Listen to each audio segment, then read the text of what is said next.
ja natuke ilmast. Pühapäeva ööl on oodata rasket lund ja tuisku. Maalämmitused ja külmavalestel ei soovitata kodust lahti teha, kuna on oht, et see lendab minema.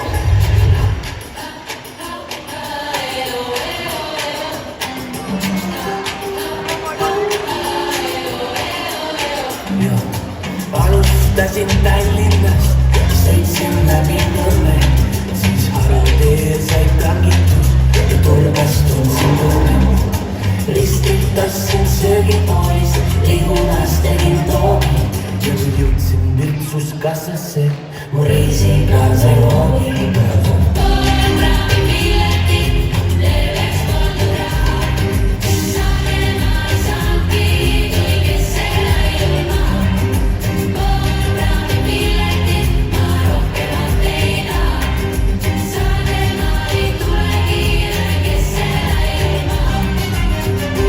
Võitsin nadruputrat, kuivatasin püksi.